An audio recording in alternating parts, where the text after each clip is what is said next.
So I give the floor to the representative of Pakistan.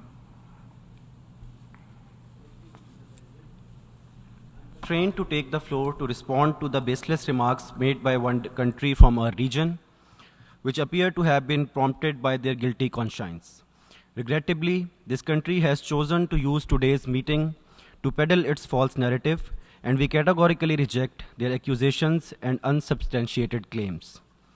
It is in fact this country that is using its state-sponsored proxies to foment terrorism in Pakistan, besides decade-long state terrorism in illegally occupied Jammu and Kashmir, and its blatant violation of UN Security Council resolutions on Jammu and Kashmir.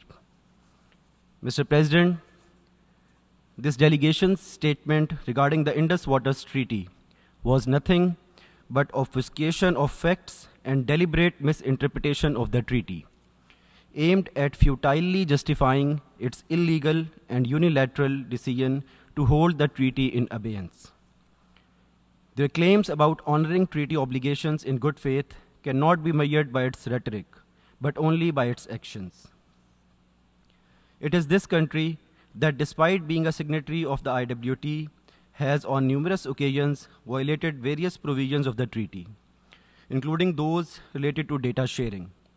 It is this country that has continually obstructed the smooth functioning of the treaty, including by denying visitation rights for the Indus Waters Treaty Commissioner to various projects, delaying and denying data sharing related to water resources, and blocking the dispute resolution mechanism of the Permanent Court of Arbitration. We recall that in a supplemental award announced on 27 June 2025, the Court of Arbitration has found that its competence remains intact. This award has confirmed that the Indus Waters Treaty remains valid and operational, and this country has no right to take a unilateral action about it. Mr. President, as stated earlier, we firmly and unequivocally reject all attempts to weaponize water and to use it for political gains. No number of baseless arguments can justify this country's decision to hold the IWT in abeyance, which is not only a direct violation of the IWT and international law, but directly obstructs the achievement of SDG 6, particularly Target 6.5. Thank you, Mr. President.